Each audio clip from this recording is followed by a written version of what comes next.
ప్రభు నందు ప్రియులారా, ప్రభు నామమున మీకు వందనములు. ఈరోజు మన వాక్య ధ్యాన నిమిత్తమై యేసుక్రీస్తు శిలువలో పలికిన 5వ మాట, యోహాను సువార్త 19వ అధ్యాయము 28వ వచనము. అటు తరువాత సమస్తమును అప్పటికి సమాప్తమైనదని యేసు ఎరిగి, లేఖనము నెరవేరినట్లు నేను దప్పిక కొనుచున్నాను అనెను. దేవుడు ఈ మాటలు దీవించి ఆశీర్వదించునుగాక. గమనించండి ప్రియులారా, ఇంచుమించు 700 సంవత్సరములకు పూర్వము ప్రవక్త అయిన దావీదు ద్వారా దేవుడు యేసుక్రీస్తు వారి శ్రమల గురించి ప్రవచన రూపములో తెలియజేశారు. దానికి కారణం ఏమిటనే ఆలోచన చేస్తే, గెత్సేమనే తోటలో తీవ్రమైన వేదనను ఆయన అనుభవించాడు. గెత్సేమనే అనగా ఒలీవ నూనెను తయారు చేయు గానుగాని అర్థము. ఒలీవలు దంచబడినప్పుడు ఒలీవ నూనె బొట్టు బొట్టుగా గానుగలో నుండి బయటకు వస్తుంది. అలాగే దేవుని ఉగ్రతచే దంచబడినప్పుడు ఆయన శరీరంలో నుండి రక్తబిందువులు బయలు వెళ్ళాయి. ఉదయం 9 గంటల నుండి మధ్యాహ్నం 3 గంటల వరకు శిలువలో శ్రమను ప్రభువు అనుభవించాడు. అంతకు మునుపు 24 గంటలలో ప్రభువారు ఏమీ తినలేదు, త్రాగలేదు, ఉపవాసం ఉన్నాడు. ఎండలో ఆయన శరీరము కాల్చబడింది.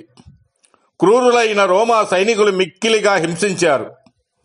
కొట్టువారికి నా వీపును అప్పగించితిని, వెంట్రుకలు పెరిగివేయి వారికి నా చెంపలను అప్పగించితిని, ఉమ్మివేయి వారికిని అవమానపరచు వారికిని నా ముఖము దాచుకొనలేదని యెషయా గ్రంథము 50 అధ్యాయము 6వ వచనములో చూడవచ్చు.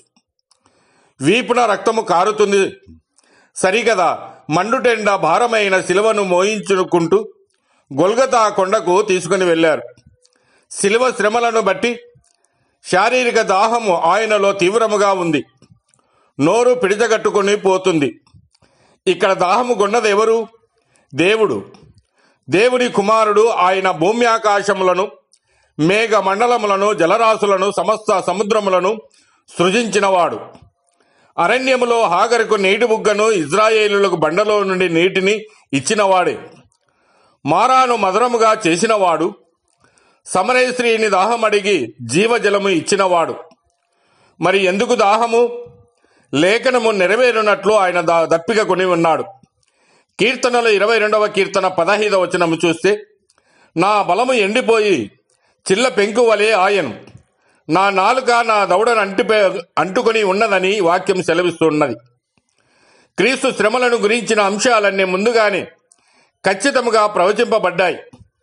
తన సహచరుడు తనను అప్పగించడము, శిష్యులు ఆయన ఒంటరిగా విడిచిపోవడము, అబద్ధపు నేరారోపణలు, న్యాయమూర్తుల ఎదుట మౌనం వహించడము, నిర్దోషిగా తీర్పు తీర్చబడము, శత్రువుల కొరకు ప్రార్థించడము, సిలువ వేయబడము, నా చేతులు నా పాదములను పొడిచి ఉన్నారు, అపహింసపడము, విడుదల పొందినందుకు హేళన చేయబడము, ఆయన అంగీ కొరకు చీట్లు వేయడము, ఇవన్నీ కూడా లేఖనములు నెరవేరినాయి.